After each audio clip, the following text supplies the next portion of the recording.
Alex Finchler on the left, playing John Kenny Latham. He is on your right as the burn player. And Kenny's list is, it's weird because it feels like Burn over the last couple of months has coalesced into sort of a stock build at this point.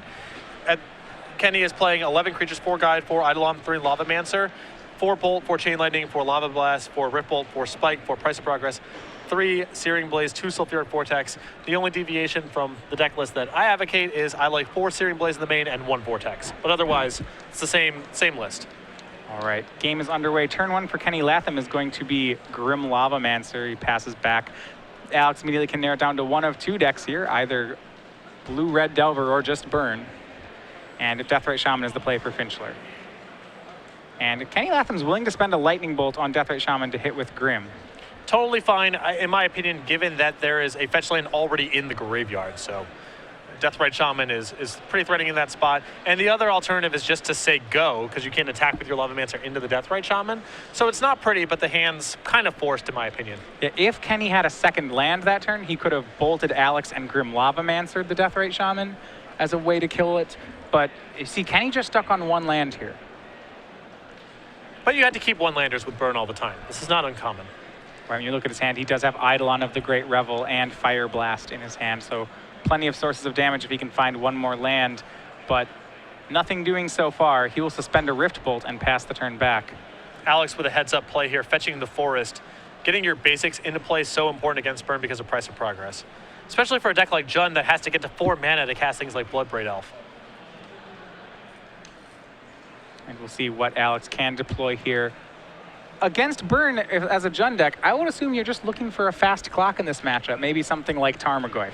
Your best cards are Tarmogoyf and Hymn to Torak. Hymn to Torak's your best disruption against Burn because every card you hit is something, and Tarmogoyf's your clock. Dark Confidant, on the other hand, not quite as good. Yeah, he plays Dark Confidant. He does have Deathrite Shaman to go with it, and because of that, Kenny will spend his Rift Bolt getting rid of Deathrite Shaman. So 2 burn spells for 3. Neither have been pointed at Alex as of yet. He's at a healthy 18 life, as Kenny just simply suspends another Rift Bolt. So there are no main deck copies of Umezawa's Jitte in this Jund list, correct? There are no copies of it. Sometimes they have a main deck copy, and that's another way to steal the matchup. Yeah, he does have one on the sideboard. Have to assume we'll see that one after game 1. But right now, game 1 actually seems like it's under control for Finchler. He's hits for 2 with Dark Confidant and takes the lead on life points, mainly thanks to the fact that Kenny is still stuck on 1. And Liliana of the Veil, a nice play for Alex here too, attacking his hand. That's the source of disruption he needs. Yeah, he discards a Bloodstained Mire. Alex is down to 1 card. If he can empty his hand, this Liliana will just be one-sided. Kenny with no shortage of cards to discard. Looks like he did discard a second Fire Blast. I doubt he was going to get to cast that one anyway. Correct. If someone discards a Fire Blast in this spot, it's a strong indication they have a second copy. And he passes. Rift Bolt is the play by Kenny. It's going to go upstairs. Burn is one of the few decks, they can just ignore the Liliana, right? Well, it's another thing that taxes your hand. He doesn't have to play. Now, this play I don't like from Kenny. In this spot, you're playing against Jund. It's a deck full of creature removal, and you're playing against Liliana as well. To me, that's Liliana fodder. All I want to do is draw spikes and bumps for the rest of the game. He casts Eidolon of the Great Revel. It's going to get edicted. That allowed Alex to spend a turn taking 0. Exactly. Yeah, so you would have liked him to see him just throw some burn spells, discard that Eidolon to Liliana, and keep going about his business. Yeah, now with this Bloodbraid into Tarmogoyf, the race is on big time. Yeah, Alex, that was his play for the turn. Now with a lot of power on the board, knocks Kenny down to 12, has him on a 2-turn, if not maybe a 1-turn clock. And Alex has the ability to gain life now with this Deathrite Shaman, so all sorts of bad for Kenny. Yeah, Alex is at 15. Kenny can deal a lot of damage, but not that much. You see Price of Progress in his hand. That's good for 6. Fire Blast is good for 10. He has a land. Is there a way here? I mean, he's close, right? Is there a top? He can't do it this turn, but maybe with the right top deck he could. Yes. Well, he has 10. He needs to deal 15. And more importantly, he has to do it through a Deathrite Shaman. It seems like he's just a little short. It's tough. Alex, it needs to involve something like Alex Dark Confidant and reveals the Maelstrom Pulse that has no functionality. He needs some help from Dark Confidant. And Alex has been pretty fortunate so far, taking no damage. And he's going to cast the Price of Progress.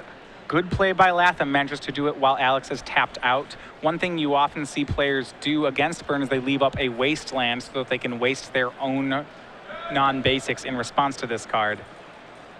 And he's going to Fire Blast the Bloodbraid Elf by getting rid of the rest of his lands. Yeah, the problem I have with this play is this leaves him at he's basically without hope at this point. He can't win the game in 2 turns with the resources that he has. Yeah, I'm not sure he could win the game with any of the resources that he had. So at that point, if you're picking which way you get to lose the game. Sure, but at least you have some, Alex has Dark Confidant in his deck. You don't know. There could be some sequence of cards he reveals that gives you a shot.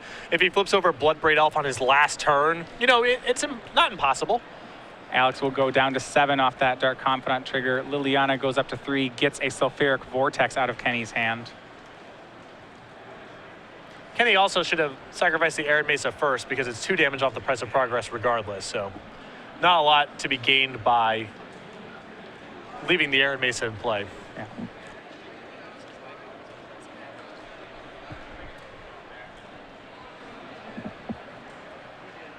All right, and Alex, pretty wisely here, is going to main phase, eat a creature with Deathrite Shaman. Wants to make sure he gains that life before Kenny draws a card.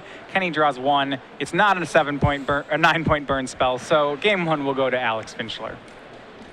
Alex got pretty close to the start that he needed. He was able to play creatures that threatened Kenny enough that he was willing to use some of his bolts on them. And from that stage, Jund has a shot when you get to the spot where it's your creatures against their burn spells, and you're not facing down every bolt and every chain lightning they draw, especially when you have Tarmogoyf. All right, we'll go ahead and look at the players' sideboards here. Alex Finchler, this is a matchup that game 1 is typically not good for him, but he does have some weapons. And he's up a game, so he has a lot of things going for him. The big one you talked about, there's a 1 copy of Umezawa's Jite in the sideboard.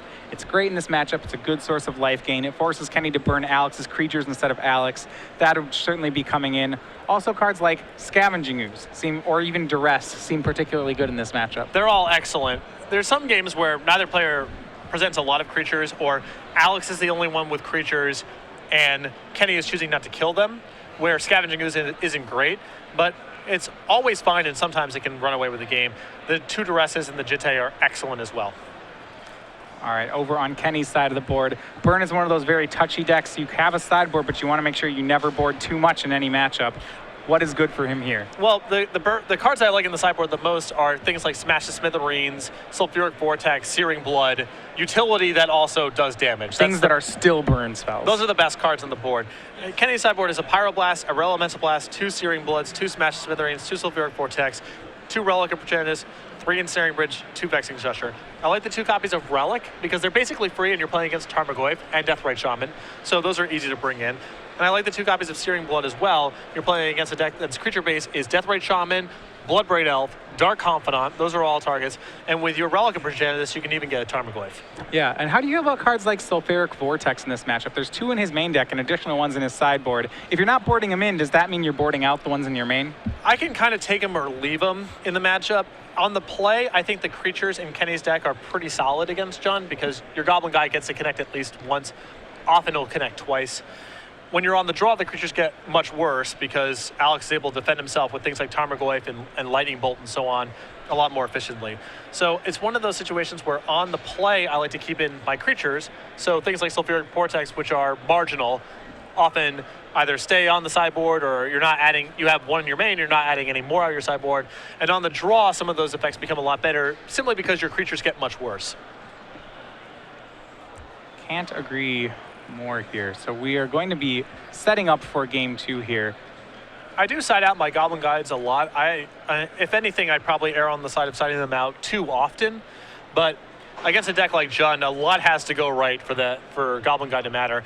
Especially when you're playing against a deck with Deathrite Shaman, your creatures are additional liabilities because if they die, then you have to care about Deathrite Shaman a lot more than you do otherwise. So to leave in your creatures against removal heavy decks with Deathrite Shaman like Jund, you need to make sure that those creatures really pull their weight. And Goblin Guide, Eidolon the Great Rebel, Grim Lavamancer, their ceiling against Jund is pretty low.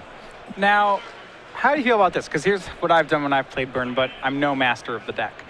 Goblin Guide on the play you might want to keep in, because that turn 1 Goblin Guide, when your opponent hasn't even played Magic yet, is just so powerful that I want to have that draw and really don't want him on any other turn. That's a pretty good handhold. Also, there's something about a critical mass of creatures. When you have a lot of creatures in your deck, you know, if one creature dies, you still have another creature. That's great.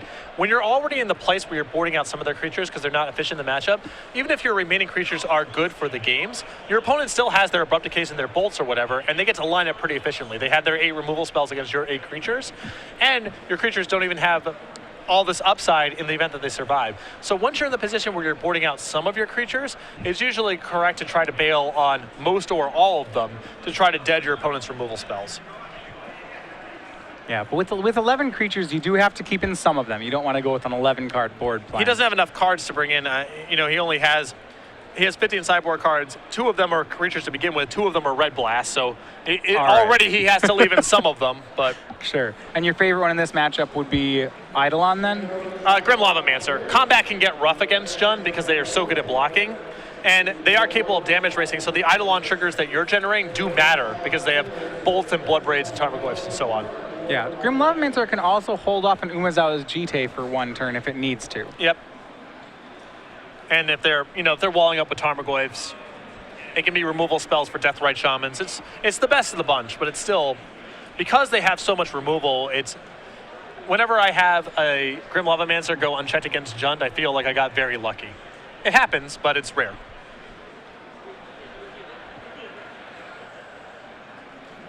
Yeah. So we are, it's like, we'll be in the game in a second here.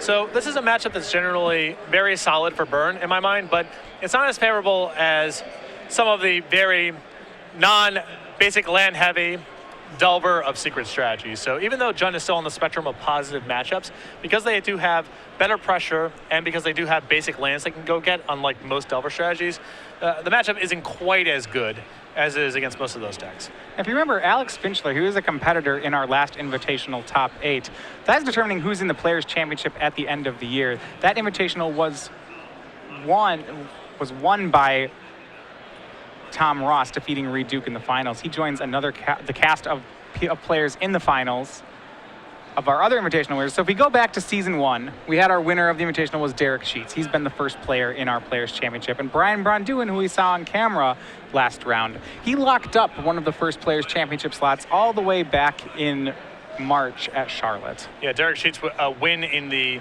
Invitational during the Legacy portion with Esper Deathblade, Brian Bronduin. The front leader, once William Huey Jensen sort of received a little bit from playing in the Open Series and was able to snag that Season 1 point invite. Yeah, the second season went on and we saw Tom Ross get his first of his 2 Invitational wins. Chris Van Meter ran away for the most part with the points lead as he carried that one all the way up to the Invitational. Tom Ross winning that one with Boss Sly at the Invitational. A signature win in the standard portion with Boss Sly, an absolutely brutal, efficient, lean, mono red 18-17 land deck. Chris Van Meter, a dominant performer over the Open Series throughout the first 2 months of 2014 and the back end of 2013. The third Invitational, Tom Ross wasn't done with his dominance. He won, while he'd won the previous one in Standard, he won this one in Legacy. Joe Lissette held off Alex Bertoncini to be the points winner, but Tom Ross can't be in the tournament twice, so that invitation passes from Tom Ross down to the runner-up, which is Reed Duke. His blue-white-red Miracles deck, which made it into the finals, earns him spot number 6 in the Players' Championship. I'm sure Reed would have liked to win that match, but qualifying for the Players' Championship, a nice consolation prize, had a really rough matchup with Infect in the finals and couldn't quite get it done. All right, back into our match. We're underway here. Kenny on the play with a turn 1 Grim Lavamancer. Alex responded with a Deathrite Shaman, but Kenny had the Searing Blaze for the Shaman. Alex does have a turn 2 Jite, one of the better cards in this matchup, but he's on a 5-card hand and not even sure he has a creature to put it on. It's one of the best cards in the matchup when you have a creature. Until then, it's just yet another mulligan. Deep. All right, land 3 from Kenny. He has a Grim Lavamancer. Looks like he's going to add a second one. Grim Lavamancer swings in. Alex is down to 15, taking damage rather slowly, but Alex needs to find a game plan of his own if he wants to stop these attacks. Playing the second Lavamancer here, a slight risk if Alex has a Maelstrom Pulse, which there's typically one in the main deck of Jund lists. Yep, Alex is playing the 1. It's possible he'd side that out in this matchup, however. I think it's not great. It's one of the on the lower end of cards, but it's not impossible he would leave it in. Yeah, certainly against a deck like Burn, there's no shortage of cards that you don't really want to see in the matchup. Right. Turn 3, Alex is going to cast the 1 of Maelstrom Pulse, as you mentioned, and I want to make a note here. Kenny didn't have to bin both of those.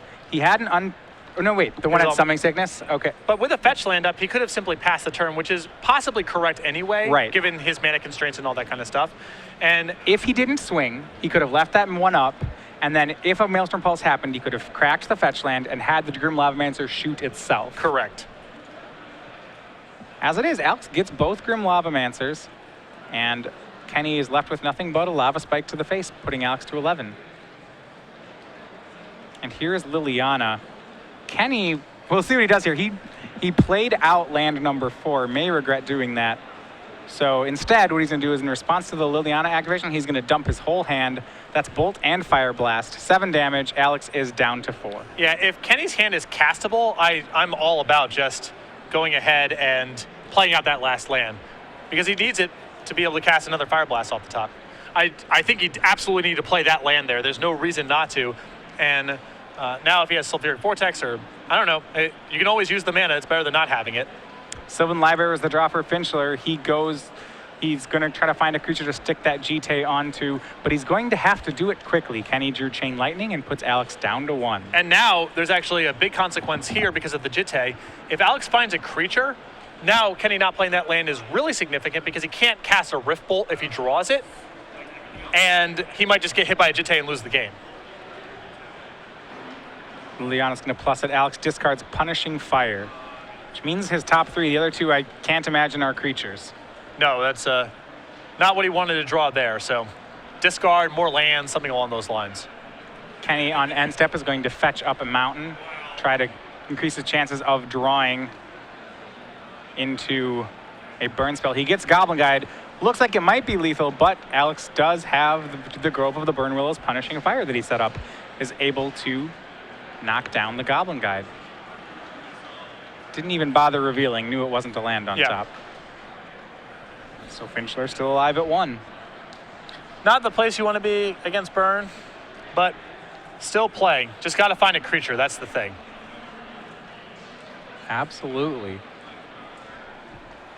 Although Liliana going ultimate is not the worst here because it does cut off another sequence of Kenny's draws, which is another issue with not playing that land, because he would be able to keep 2 lands into play after a Liliana split. And now it means cards like Price of Progress, other 2-mana burn spells, they're not functional. So do you actually like Kenny just getting rid of the Liliana to Stone Rain, or Alex getting rid of the Liliana to Stone Rain Kenny? If he's got nothing better going on, it still cuts off a set of draws. Fire Blast and Price of Progress don't work. And I don't know what else is going on with this Liliana. And that's what he's going to do.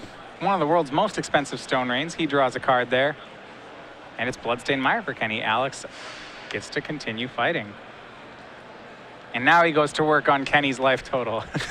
No. Who's the burn deck? I can do this too. He gets back the Punishing Fire, but elects not to cast it. And we'll see, has he found a creature? It looks like he's found Deathrite Shaman. All right. Suits it up with Umezawa's Jite, says go. Now that's a spot I feel like Kenny needed to sacrifice that fetch land on his upkeep, because right now it's, you draw a burn spell where you lose, most likely.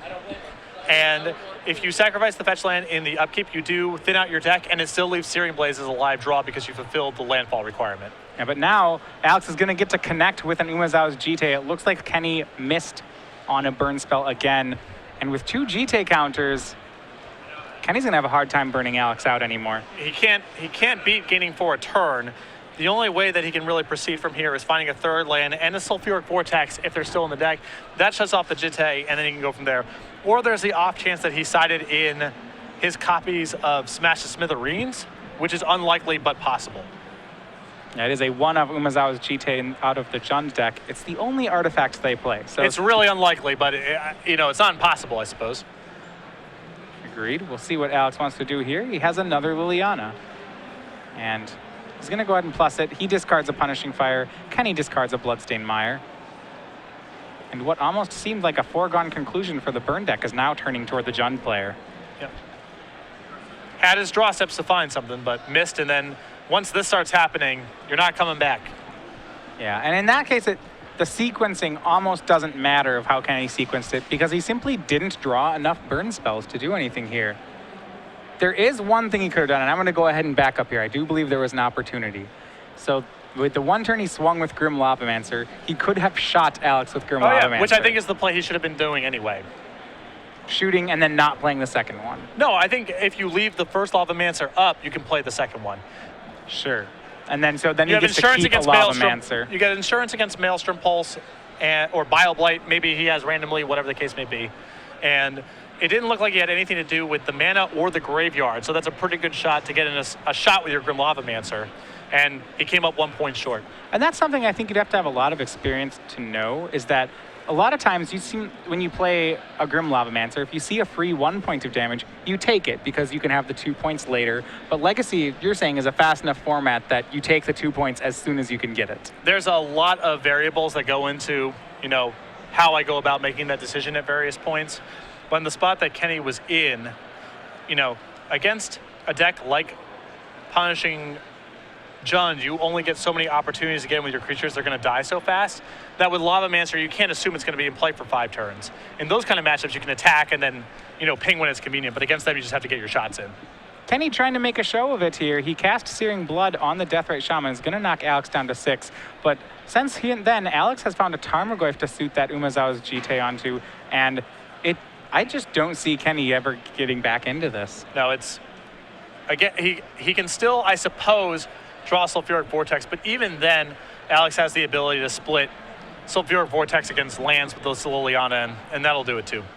He can make that split. Sulfuric Vortex also doesn't really race the Tarmogoyf that Alex has anymore. Yeah, all that allows Kenny to do is potentially draw live, and Alex has that covered with Liliana the Veil anyway. So as you hear Alex fetching some lands, is going to go about closing this one out. But it really comes down to the turns where Kenny gets Alex down to 1, and what can he draw at that point? Could he find a burn spell before Alex was able to Sylvan Library into a creature? The answer was no. And as it stands, it should be a 3-turn clock for Finchler. Maybe even 2.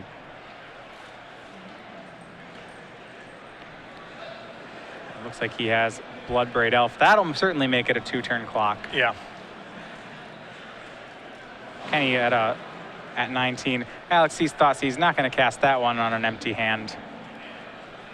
And 8 damage swinging in will put Kenny down to 11. We'll see what Alex does with the counters. Maybe he gained life. Maybe he pumped for 4.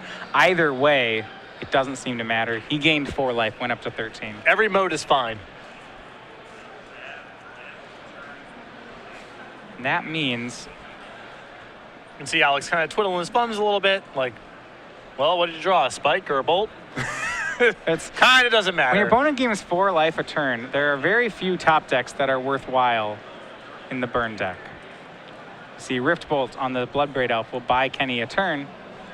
That's about it.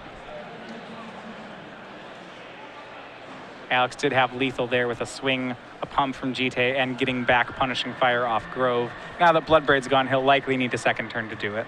Yep. But a very close game by Alex. He did stabilize at 1. It looks like he's gonna win a difficult matchup to move to 5-1. Yep. I mean, Kenny had his shots there.